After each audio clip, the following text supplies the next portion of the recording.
Au dîner de Noël, j'ai bousculé mon frère. Il m'a giflé devant tout le monde. « Es-tu aveugle ?» a-t-il crié. Papa a dit, fais des excuses ou pars. J'ai tenu ma joue brûlante. J'ai regardé ces gens puis je suis sorti.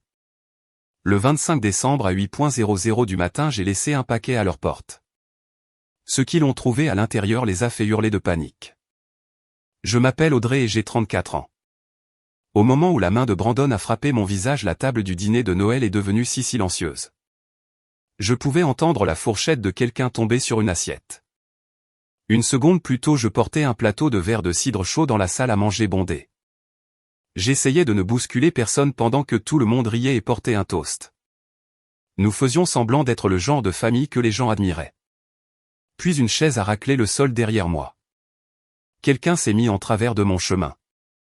J'ai perdu l'équilibre juste assez pour que mon épaule frôle la veste hors de prix de Brandon. Quelques gouttes de cidre ont touché sa manche. C'était tout. Il s'est retourné si vite que j'ai à peine eu le temps de respirer. Sa paume a claqué sur ma joue devant tous les membres de la famille présents dans cette pièce. Ma peau brûlait. Mes yeux larmoyaient à cause du choc, mais je refusais de pleurer. Brandon m'a pointé du doigt comme si j'avais détruit Noël lui-même. Il a crié, « Quoi, es-tu aveugle ?» Personne n'a bougé. Personne ne m'a défendu. Hélène s'est précipitée vers lui non pas pour vérifier mon visage mais pour tamponner sa manche avec une serviette. Graham m'a regardé avec une froideur que j'avais passé des années à faire semblant de ne pas remarquer. Puis il a dit, « Fais des excuses à ton frère ou sors. » Je suis resté là avec une main sur ma joue brûlante. Je fixais les personnes que j'avais protégées pendant des années pendant qu'elles me regardaient comme si j'étais le problème. Je n'ai pas crié. Je n'ai pas supplié. J'ai simplement posé le plateau puis je me suis tourné vers la porte d'entrée et je suis sorti dans la nuit glaciale de Noël. Mais à 8h00 le lendemain matin, j'ai laissé un paquet sur le pas de leur porte. Et ce qu'ils ont trouvé à l'intérieur a fait paniquer chacun d'entre eux. Avant que je vous dise ce qu'il y avait dans ce paquet et pourquoi ma famille a commencé à m'appeler sans arrêt, répondez-moi. Quel temps fait-il là où vous regardez? Et cela correspond-il à votre humeur en ce moment? Je suis curieuse de voir jusqu'où cette histoire voyagera. Le froid à l'extérieur aurait dû me choquer et me ramener à l'émotion, mais il a fait le contraire. Au moment où j'ai quitté le porche et entendu la porte d'entrée se fermer derrière moi, quelque chose s'est figé en moi. Ma joue brûlait encore de la gifle de Brandon. Je pouvais encore entendre sa voix résonner dans ma tête me demandant si j'étais aveugle. Comme si je n'avais pas passé la majeure partie de ma vie d'adulte à voir chaque faille de cette famille et à payer discrètement pour les couvrir. J'ai marché jusqu'à ma voiture sans me retourner. Personne ne m'a suivi. Personne n'a ouvert la porte pour s'excuser. Personne n'a même appelé mon nom. Ce silence m'a dit tout ce que j'avais besoin de savoir. J'ai conduit sur la route de montagne avec les lumières de Noël disparaissant derrière moi dans le rétroviseur. Et pour la première fois depuis des années, je ne me suis pas senti coupable de les laisser derrière moi. J'ai pensé à Graham. Ce père qui s'était autrefois assis à la table de ma cuisine avec les deux mains couvrant son visage. Son entreprise de construction s'était effondrée après l'échec d'un projet de complexe de luxe. J'ai pensé à Hélène. Ma mère qui avait pleuré dans un torchon et m'avait supplié de ne pas laisser la famille devenir une honte publique. J'ai pensé à Brandon. Ce fils qu'ils avaient toujours loué et protégé et excusé. Même lorsqu'il était paresseux. Ou cruel. Ou imprudent avec un argent qui n'a jamais été le sien. Il y a 5 ans, je les avais sauvés discrètement et complètement. J'ai acheté le chalet de montagne dans lequel ils vivaient. J'ai ensuite permis qu'ils disent à leurs amis que Graham avait simplement réduit ses investissements. J'ai remboursé les privilèges fiscaux. J'ai couvert l'hypothèque en retard. J'ai même investi dans la chaîne de cliniques de la vue haut de gamme de Brandon. Hélène n'arrêtait pas d'insister sur le fait qu'il n'avait besoin que d'une seule vraie chance pour faire ses preuves. Elle l'appelait surdoué. Elle l'appelait incompris. Elle me qualifiait de dramatique chaque fois que je demandais pourquoi ces cliniques avaient besoin d'un autre transfert d'urgence. Au moment où je suis arrivé à mon appartement à Boston, la douleur sur mon visage s'était estompée en quelque chose de plus froid et de bien plus utile. Je ne suis pas allé me coucher. Je ne me suis pas servi un verre. Je suis allé directement dans mon bureau pour ouvrir le coffre-fort mural derrière une photographie encadrée. J'ai sorti les documents dont j'avais espéré ne jamais avoir besoin. Le premier dossier contenait l'acte de propriété du chalet. Mon nom y figurait. Seulement mon nom. Le deuxième dossier contenait l'accord qui permettait à mes parents et à Brandon d'y vivre sans payer de loyer. Cela valait tant qu'ils respectaient les conditions de conduite de base. Le troisième dossier contenait le contrat d'investissement commercial pour les cliniques de Brandon. Il incluait la clause permettant l'examen immédiat. La suspension de compte. Le rappel de prêt s'il commettait une faute ou une fraude ou tout acte nuisant à la réputation de l'investisseur. Il l'avait signé avec un sourire en coin pensant probablement que je ne l'utiliserais jamais. Hélène avait été témoin de la signature. Graham avait qualifié cela de paperasse inutile. J'ai placé les 3 dossiers sur mon bureau puis j'ai appelé Victor. Il a répondu à la 3e sonnerie. Sa voix était calme et alerte. C'était la façon dont seul un avocat ayant déjà géré des désastres familiaux pouvait sonner après minuit. Je lui ai raconté ce qui s'était passé. Je lui ai parlé de la gifle. Des témoins. De la menace de Graham. J'ai aussi mentionné le fait que j'avais reçu l'ordre de quitter une maison dont j'étais propriétaire. Victor ne m'a pas interrompu. Quand j'ai fini, il a posé une question. Êtes-vous prête à appliquer les accords? J'ai regardé les dossiers sous ma main et j'ai senti le dernier morceau de mon ancienne vie se détacher. Oui, ai-je dit. Préparez l'avis d'expulsion. Suspendez l'accès de Brandon à tout compte commercial lié à mon financement. Gelez les cartes de crédit de l'entreprise. Lancez un audit financier approfondi. Et faites tout livrer à 8h00 du matin. Victor a fait une pause d'1 seconde seulement puis a dit qu'il s'assurerait que chaque étape soit légale et propre et impossible à retourner contre moi. Après la fin de l'appel, je me suis assis seul dans mon bureau pendant que les lumières de la ville clignotaient à travers la fenêtre. Mon téléphone était silencieux. Toujours pas d'excuses. Toujours pas de message d'Hélène demandant si mon visage allait bien. Toujours pas d'appel de Graham admettant qu'il était allé trop loin. C'était très bien. Au matin, il cesserait de se demander si j'étais blessé pour commencer à se demander combien de pouvoir ils avaient remis à la fille qu'ils traitaient comme une étrangère. À exactement 8h00 le lendemain matin, une camionnette de livraison noire a roulé dans l'allée enneigée du chalet de montagne. Elle transportait une boîte enveloppée dans du papier rouge foncé avec un ruban doré soigneusement noué autour du couvercle. De l'extérieur, cela ressemblait à un cadeau de Noël. C'était le but. Brandon l'a trouvé en premier. Selon la notification de la caméra sur mon téléphone, il avait ouvert la porte d'entrée en peignoir. Il s'attendait probablement à des excuses coûteuses de ma part. J'ai regardé les images silencieuses depuis mon bureau pendant qu'il ramassait la boîte. Il l'a retournée puis l'a portée à l'intérieur avec la même confiance arrogante qu'il avait affichée la veille. Je n'avais pas besoin de son pour savoir ce qu'il disait. Il riait probablement. Il disait probablement à Graham et Hélène que je revenais en rampant. Pendant la majeure partie de ma vie, c'était exactement ce que j'avais fait. Je réparais ce qu'il cassait. Je m'excusais quand il me blessait. Je payais quand Brandon échouait. Mais ce matin-là, la boîte ne contenait pas de pardon. Elle contenait des conséquences. À l'intérieur se trouvait un avis officiel mettant fin à leur droit de vivre dans le chalet. Cela leur donnait 30 jours pour évacuer. En dessous se trouvait une lettre de Victor annonçant l'examen immédiat de chaque dollar investi dans les cliniques de la vue de Brandon. Sous cela se trouvait un avis suspendant ses cartes de crédit d'entreprise. Son accès administratif. Sa ligne de crédit garantie par les investisseurs. Tout cela en attendant un audit financier approfondi. Ensuite venait le lecteur flash informatique. Il contenait des images de sécurité de la caméra de la salle à manger. Brandon n'avait jamais réalisé que cette caméra était connectée au système du chalet que je payais. La vidéo le montrait en train de me gifler. Elle le montrait criant « Quoi, es-tu aveugle ?» Elle montrait Hélène courant pour nettoyer sa manche au lieu de vérifier mon visage. Elle montrait Graham m'ordonnant de m'excuser ou de partir. Et au fond de la boîte se trouvait une petite pile de factures déjà marquées avec des onglets jaunes. Ce n'était pas encore la preuve complète. C'était juste assez pour faire savoir à Hélène que j'avais commencé à chercher. Mon téléphone a commencé à vibrer 11 minutes après l'ouverture du paquet. D'abord Graham. Puis Hélène. Puis Brandon. Puis encore Graham. J'ai laissé sonner chaque appel jusqu'à ce qu'il s'arrête. Une minute plus tard, Brandon a essayé d'utiliser sa carte d'entreprise pour commander une montre de luxe de dernière minute en ligne. L'alerte de fraude est arrivée directement sur le tableau de bord que Tessa m'avait déjà aidé à surveiller. Refusé. Puis il a essayé une deuxième carte. Refusé. Ensuite il a essayé de se connecter au portail de gestion de la clinique. Suspendu en attente d'audit. C'est à ce moment-là que la panique a véritablement commencé. Les caméras le montraient faisant les 100 pas dans le salon en criant dans son téléphone. Hélène était assise à la table de la salle à manger avec les copies de factures étalées devant elle. Elle avait une main pressée contre sa bouche. Graham lisait l'avis du chalet encore et encore. Il faisait comme si les mots pouvaient changer s'il regardait assez longtemps. J'ai su le moment exact où ils ont réalisé la vérité.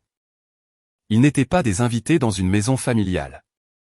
Ils étaient des occupants dans une propriété qui m'appartenait. Brandon n'était pas un homme d'affaires autodidacte. Il dirigeait une entreprise construite avec mon argent et mes garanties. Graham n'était pas le chef de l'empire familial. Il vivait dans le filet de sécurité de la fille qu'il venait de jeter dehors dans la neige. Le chalet n'a pas été plongé dans le noir. Je n'ai pas coupé leur chauffage ni ne les ai laissés en danger parce que je n'étais pas comme eux. L'électricité de base. L'eau. Le chauffage. Tout est resté allumé. Mais chaque système de luxe connecté à mes comptes a été suspendu. La serrure de la cave à vin ne s'ouvrait plus. L'application du garage privé a cessé de fonctionner. Les panneaux de diffusion continuent. Le système de divertissement intelligent. Le service de conciergerie premium. Tous ont été désactivés. La maison qu'ils aimaient exhiber est soudainement devenue un bâtiment calme et ordinaire plein de gens effrayés. À midi, Victor m'a envoyé un courrier électronique confirmant que tous les avis avaient été signifiés correctement. À 14h00, Brandon avait laissé 34 appels manqués et un message vocal me traitant de folle. À 16h00, Hélène a envoyé un message texte qui disait « Nous devons parler en famille ». J'ai fixé ces mots pendant un long moment. Famille. Ils n'utilisaient ce mot que lorsqu'ils avaient besoin de quelque chose de moi. J'ai posé le téléphone face vers le bas et j'ai attendu que l'équipe d'audit de Tessa termine le premier examen. Le paquet les avait effrayés. Mais ce qui allait suivre ferait bien plus que les effrayer. Cela les exposerait. 2 jours après Noël, je me suis assise dans une salle de conférence en verre à mon bureau. Tessa était en face de moi. Une pile de dossiers se trouvait entre nous et semblait s'alourdir chaque fois qu'elle tournait une page. Tessa était ma meilleure amie depuis l'université. Mais dans cette pièce, elle ne me parlait pas comme une amie. Elle parlait comme une experte comptable qui avait vu quelque chose de laid et ne voulait pas l'adoucir. Son ordinateur portable était connecté à l'écran derrière elle. La première chose qu'elle m'a montrée était une liste de paiements de fournisseurs des cliniques de Brandon. Sur le papier, l'argent était allé à des fournisseurs pour des lentilles de spécialité, des équipements de diagnostic, des matériaux de rénovation, des stocks médicaux. En réalité, la moitié de ces fournisseurs n'existaient pas. Certaines adresses menaient à des suites de bureaux vides. Certains numéros fiscaux étaient faux. Certaines factures répétaient le même langage jusqu'à la faute de frappe exacte avec juste des montants différents. Tessa a cliqué sur la diapositive suivante et mon estomac s'est noué. Des paiements étiquetés équipements optiques d'urgence avaient été redirigés vers des comptes liés à Brandon. Des fonds de rénovation avaient été utilisés dans des casinos. Des hôtels de luxe. Des stations de ski. Des plateformes de paris sportifs en ligne. Les réserves de remboursement des patients avaient été vidées. Les remboursements d'assurance avaient été déplacés vers des comptes fictifs. Il n'avait pas de difficulté. Il volait. Je suis resté très immobile pendant que Tessa expliquait que Brandon avait créé un modèle de fausse facturation à travers les cliniques. Il couvrait ensuite les écarts avec d'autres fausses factures. Les cliniques semblaient prospères parce qu'ils continuaient d'ouvrir de nouveaux emplacements avec l'argent que je fournissais. Mais derrière les salles d'attente soignées et l'image de marques coûteuses se cachait un gouffre financier. Il avait utilisé mon investissement pour payer d'anciennes dettes. Créer l'apparence de la croissance. Financer un style de vie qu'il n'avait pas le droit de vivre. Je voulais être choqué mais une partie de moi le savait. Les urgences constantes. Les demandes soudaines. La façon dont Hélène apparaissait toujours avant Brandon m'en disait long. Elle me demandait de ne pas être trop dur avec lui. Puis Tessa a ouvert un dossier plus petit et son expression a changé. Audrey, a-t-elle dit doucement. Cette partie va faire mal. Elle a fait glisser le dossier vers moi. À l'intérieur se trouvaient des formulaires d'autorisation pour plusieurs transferts importants qui n'auraient jamais dû être approuvés. Au bas de chacun d'eux se trouvait la signature d'Hélène. Pas une fois. Pas deux fois. Encore et encore. Ma mère avait approuvé de fausses dépenses d'urgence.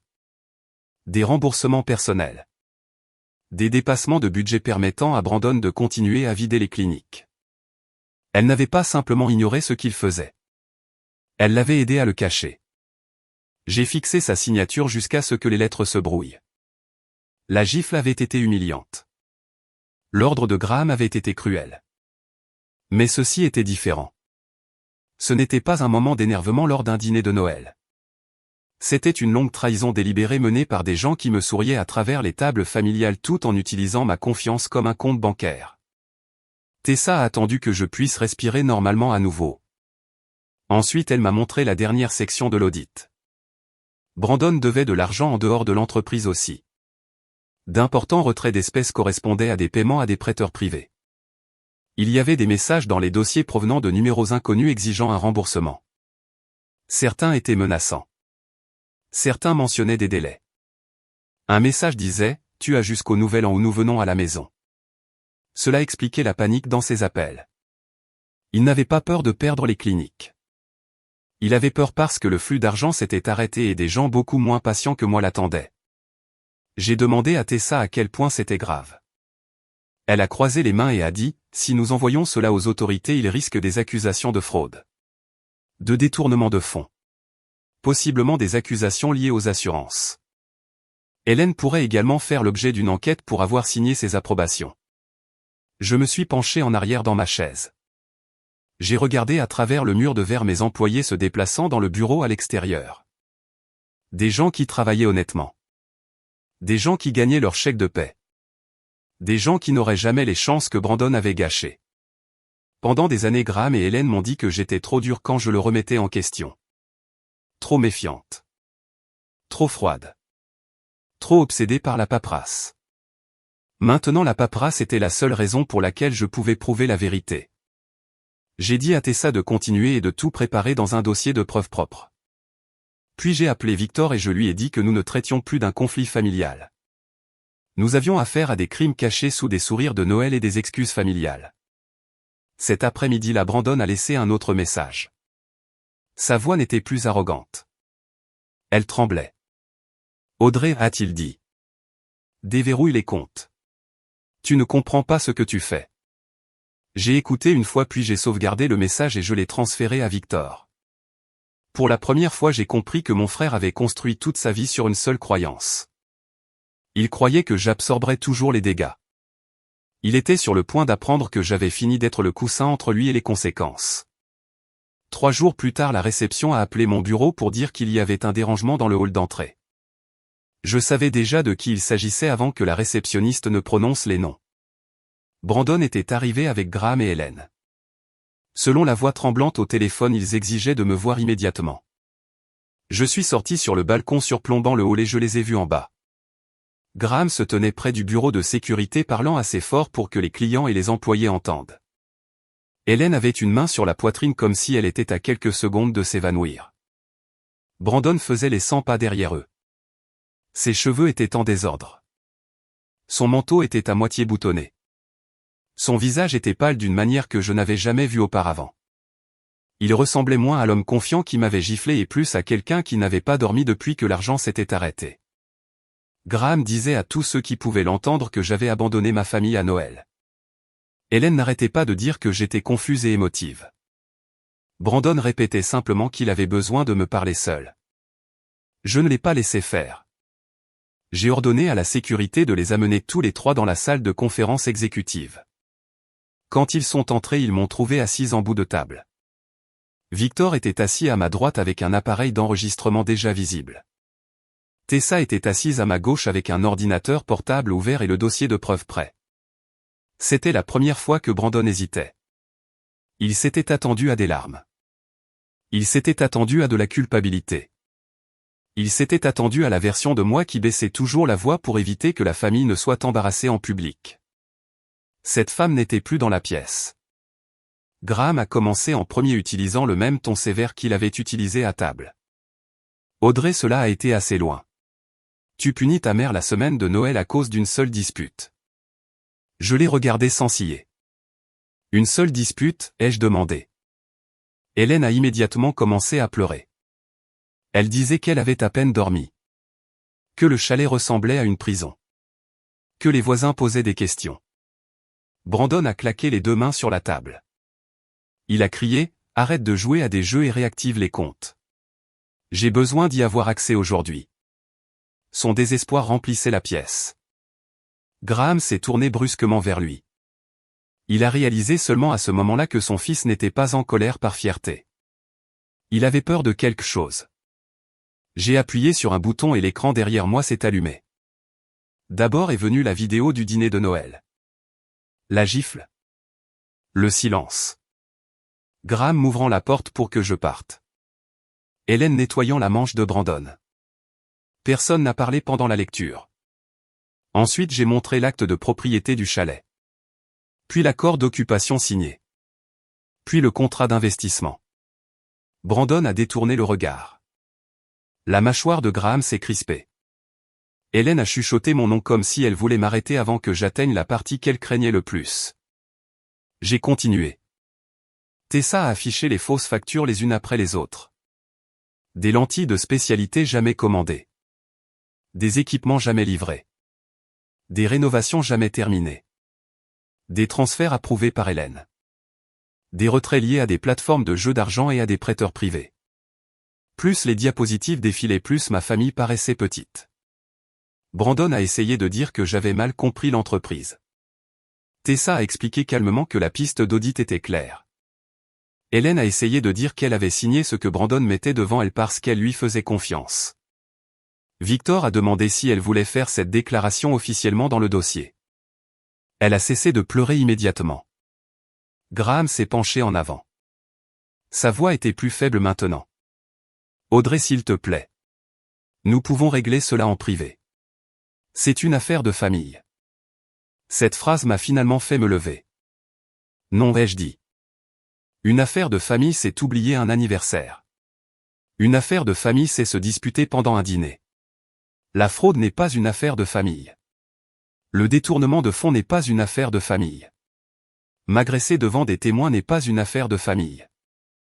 Le visage de Brandon s'est tordu de rage, mais la peur l'a maintenu sur sa chaise.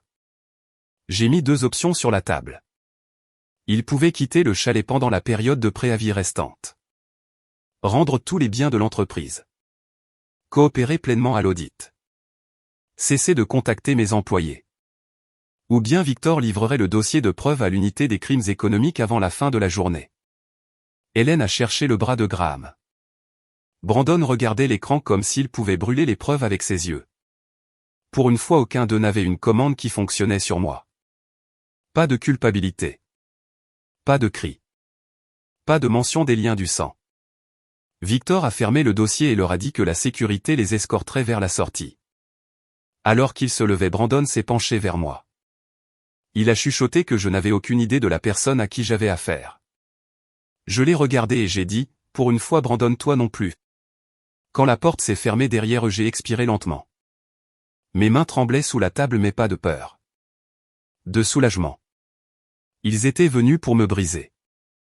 Au lieu de cela, ils sont sortis en sachant que je pouvais enterrer chaque mensonge qu'ils avaient construit. La semaine suivante a transformé le chalet en quelque chose qu'aucun d'eux ne reconnaissait. Non pas parce que les pièces avaient changé, mais parce que la vérité s'était finalement installée et s'asseyait avec eux à chaque repas. Brandon ne prétendait plus avoir le contrôle. Il passait la plupart de son temps enfermé dans sa chambre. Il se disputait par téléphone dans des accès bas et frénétiques. Graham faisait les 100 pas dans les couloirs en lisant le même avis juridique encore et encore. Il cherchait une faille qui n'existait pas. Hélène se déplaçait dans la cuisine comme un fantôme. Parfois elle pleurait. Parfois elle s'en prenait à Graham. Parfois elle défendait Brandon. Même après tout ce qu'elle avait vu, elle voulait encore croire qu'il y avait une explication qui ferait de lui à nouveau son garçon en or. Mais le monde extérieur se rapprochait. Le personnel de la clinique a commencé à appeler au sujet de l'accès gelé à la paix. Les fournisseurs exigeaient le paiement. Les patients se plaignaient de l'annulation des rendez-vous. Puis les messages privés ont commencé à parvenir à Brandon plus souvent. Une nuit, selon les journaux de sécurité examinés plus tard par Victor, Brandon a reçu 6 appels entre minuit et 2:00 du matin. Après le dernier appel, il a marché pieds nus dans la maison en fouillant les pièces comme un voleur. L'ironie était presque trop parfaite. Pendant des années, Graham et Hélène m'avaient accusé d'être froide parce que je protégeais mes finances avec des contrats et des coffres-forts. Mais ils avaient élevé un fils qui savait exactement où il cachait tout. Vers 3:00 du matin, Brandon est entré dans leur chambre pendant qu'ils dormaient. Hélène avait gardé une petite boîte verrouillée sous le lit pour les urgences. À l'intérieur se trouvaient des enveloppes d'argent liquide. Des bijoux. De vieux documents. Les quelques objets de valeur qu'il n'avait pas encore vendus ou mis en gage. Brandon connaissait le code parce qu'Hélène le lui avait confié des années auparavant. Il a ouvert la boîte et a tout pris. L'argent de leurs économies de retraite. La montre d'anniversaire de Graham. Les boucles d'oreilles en diamant d'Hélène. Un bracelet en or qui avait appartenu à sa mère. Il a même pris un dossier de papier d'identité personnelle qu'il pensait pouvoir l'aider à disparaître. Il a laissé derrière lui un mot écrit au dos d'une carte de Noël. Je suis désolé. Je rembourserai quand j'aurai réglé ça. C'était tout. Au matin, le cri d'Hélène a résonné dans tout le chalet. Graham l'a trouvée sur le sol à côté de la boîte vide. Elle serrait le mot des 2 mains. Au début, il a pensé que j'avais envoyé quelqu'un pour saisir leurs biens. Puis il a lu l'écriture de Brandon. Quelque chose en lui s'est effondré. Pas de manière dramatique. Pas bruyamment. Il s'est juste assis sur le bord du lit et a fixé la boîte vide pendant qu'Hélène sanglotait que Brandon ne ferait jamais cela à moins d'être désespéré. C'était la tragédie d'Hélène. Même quand son fils préféré la volait, elle essayait toujours de faire passer sa trahison pour une circonstance plutôt que pour un choix. Brandon était parti. Son téléphone était éteint. Sa voiture avait disparu. Et les parents qui m'avaient jeté dehors pour avoir frôlé sa veste se sont retrouvés sans rien. Le fils qu'ils protégeaient avait vidé leur dernier filet de sécurité. Le jour 30 est arrivé sous un ciel d'hiver gris. Les agents du comté sont arrivés en premier. Ils ont été suivis par l'équipe immobilière que Victor avait organisée. Tout était légal et documenté et calme. Cela rendait la situation pire pour Graham et Hélène. Il n'y avait pas de combat dramatique à gagner. Pas de discours émouvants pour changer le résultat. Ils avaient signé l'accord. Ils l'avaient violé. Ils avaient ignoré la vie. Maintenant le chalet était rendu à son propriétaire. Je suis arrivé 20 minutes plus tard et je me suis garé près du portail principal. Je ne suis pas allé à l'intérieur. Je n'avais pas besoin de traverser ces pièces pour savoir ce qui se terminait. Graham et Hélène se tenaient près de l'allée avec quelques valises et 2 sacs en plastique. Leur visage semblait avoir 20 ans de plus qu'au dîner de Noël. Quand Graham a vu ma voiture, il s'est précipité vers moi avec l'espoir désespéré d'un homme qui avait confondu ma gentillesse avec une ressource inépuisable. Il a frappé à la vitre du passager. « Audrey, s'il te plaît » a-t-il dit. Sa voix était étouffée par la vitre. « Ton frère a tout pris. Nous n'avons nulle part où aller. » Hélène se tenait derrière lui pleurant dans ses gants. J'ai gardé mes mains sur le volant. Je n'ai pas baissé la vitre. Non pas parce que je voulais qu'il souffre mais parce que je savais qu'une vitre ouverte deviendrait une tentative de plus pour me ramener dans le rôle qu'il m'avait assigné. Victor s'est interposé entre Graham et la voiture en tenant un dossier et une petite carte. Il a expliqué que des informations sur le logement temporaire et des détails de stockage et une allocation de relogement de base avaient été organisées à partir de fonds non liés aux entreprises de Brandon. C'était plus que ce qu'il méritait mais c'était suffisant pour que je reste celle que j'étais sans devenir comme eux. Graham a regardé la carte comme si elle l'insultait. Hélène a demandé si je pouvais au moins lui parler. Je l'ai regardée à travers la vitre et je me suis souvenu qu'elle essuyait la manche de Brandon pendant que ma joue brûlait. Je me suis souvenu de sa signature sur les fausses approbations. Je me suis souvenu de chaque fois qu'elle me disait d'être patiente avec lui parce qu'il était de la famille. Je n'ai pas parlé. Les portes se sont ouvertes. Les officiers ont terminé leur travail. Graham et Hélène ont reculé pendant que ma voiture avançait dans la propriété qu'ils avaient prétendu être la leur. Dans le rétroviseur, je les ai regardés rétrécir contre la neige avec leur sac à leurs pieds. Ils avaient choisi Brandon plutôt que moi à chaque fois. À la fin, Brandon s'est choisi lui-même plutôt qu'eux. 3 mois plus tard, Brandon a été arrêté dans le stationnement d'un motel à 2 états de là. Il essayait de vendre les bijoux d'Hélène à un homme qui s'est avéré travailler avec des enquêteurs. À ce moment-là, le dossier de preuve était devenu beaucoup plus volumineux que celui que Tessa m'avait montré en premier. L'audit reliait les fausses factures, les fonds d'investissement volés, les irrégularités d'assurance, les faux dossiers de fournisseurs et les transferts non autorisés depuis les comptes de la clinique. Victor m'avait averti qu'une fois que nous aurions tout remis, je ne pourrais plus contrôler jusqu'où irait l'affaire. Je lui ai dit que je comprenais. Pendant des années, ma famille m'avait demandé de contrôler les conséquences, de les adoucir, de les retarder, de payer pour elles et de les cacher. J'avais fini. L'arrestation de Brandon n'a pas été dramatique de la façon dont il l'aurait souhaité. Il n'y a pas eu de discours final. Pas de costume coûteux. Pas de famille loyale l'entourant. Juste un homme fatigué dans une veste bon marché portant un sac rempli de bijoux volés et d'excuses auxquelles plus personne ne croyait. La gifle à Noël est devenue une partie du dossier à cause de la vidéo. Mais c'était presque insignifiant comparé à tout ce qu'il avait fait d'autre. Pourtant pour moi cette gifle comptait. C'était le moment où le masque était tombé. C'était le moment où il avait montré à tout le monde ce qu'il croyait que je valais.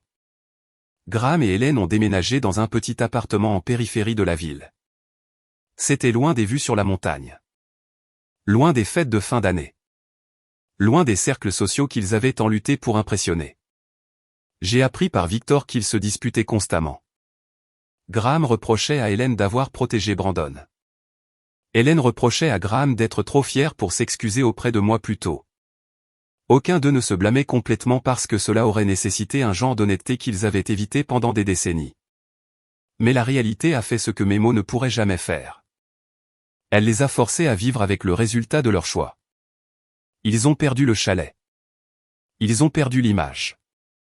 Ils ont perdu le fils qu'ils avaient transformé en roi. Et ils ont perdu la fille qui avait discrètement soutenu le sol sous leurs pieds. Quant au chalet, je ne l'ai pas gardé. L'endroit était magnifique, mais la beauté peut toujours renfermer de mauvais souvenirs. Chaque couloir me rappelait des insultes ravalées. Chaque fenêtre me rappelait la nuit où j'étais sorti seul. Je l'ai vendu à un groupe hôtelier pour bien plus que ce que j'avais payé initialement. Et pour la première fois, je ne me suis pas senti coupable de tirer profit de quelque chose lié à ma famille. J'ai utilisé une partie de l'argent pour développer un fonds destiné aux femmes créant de petites entreprises dans les domaines de la santé, la technologie, les services professionnels. Non pas parce que chaque femme doit devenir riche ou puissante, mais parce qu'on apprend à trop de gens à être généreux sans leur apprendre à se protéger. Je voulais que ces femmes comprennent les contrats, la propriété, le crédit, les limites, et la différence entre aider quelqu'un et laisser quelqu'un vous consumer. Tessa a rejoint le conseil consultatif. Victor a aidé à créer des ateliers gratuits sur les protections commerciales de base. J'ai commencé à parler aux jeunes fondateurs des leçons que j'avais apprises de manière douloureuse. Ne laissez jamais la culpabilité remplacer le bon jugement. Ne laissez jamais la pression familiale effacer la clarté juridique. Ne confondez jamais le maintien de la paix avec l'amour. Et ne permettez jamais à quelqu'un de vous qualifier de cruel simplement parce que vous avez enfin cessé de lui faciliter la vie à vos propres dépens.